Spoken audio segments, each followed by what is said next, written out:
Hi, I'm Dee Ray, co-director of the Center for Play Therapy at the University of North Texas, and welcome to another edition of Ray's Research Corner. We're doing something a little bit different today.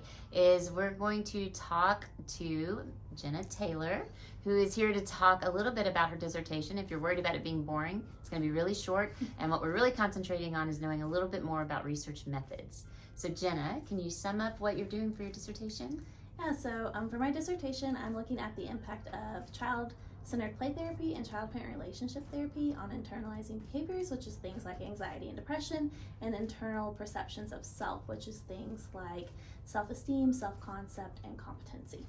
Ah, that's big. That sounds Yes. big. All right. So what research design are you using for your dissertation? I'm going to be using a meta-analysis so that I can look at the impact of child-centered play therapy and child-parent relationship therapy, looking at studies all the way back from 2000 to today.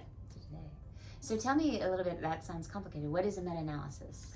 A meta-analysis is instead of individual child participants being my data points, each study is a data point, and so it gathers a really large sample size and helps look at the generalizability of the impact of child-centered play therapy and child-parent relationship therapy on these internalizing behaviors. It sounds like meta-analysis is kind of complicated in the analysis part. What do you actually do for the analysis? Yeah, so I calculate an effect size for each of the studies that I'm using in my meta-analysis, and then I take all of those effect sizes and calculate one large effect size. And what does that tell you? It tells me the overall impact of CCPT and CPRT on the internalizing behaviors and internal perceptions of self that I'm looking at and how that can benefit children.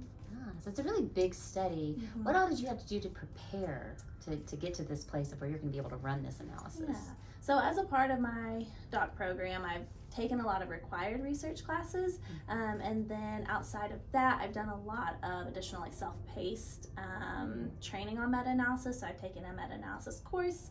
I've read a lot of meta-analysis books and articles, looked at other meta-analyses that have been ran, and I've just spent a lot of time familiarizing myself with all the different methods and terminologies and statistics related to meta-analysis. A lot of time and commitment. Yes. Yeah. So up to this point, what's been the hardest part of it?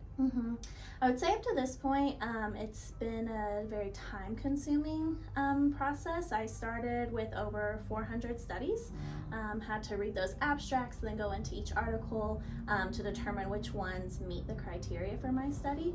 And so that's been very time-consuming, and then calculating all the effect sizes for each of the studies and coding all the other data points within the study has been very time consuming, and I'm getting ready to start my analysis part, and so I feel like that's going to definitely be the most challenging part, and looking at the different mediators that can impact the outcomes.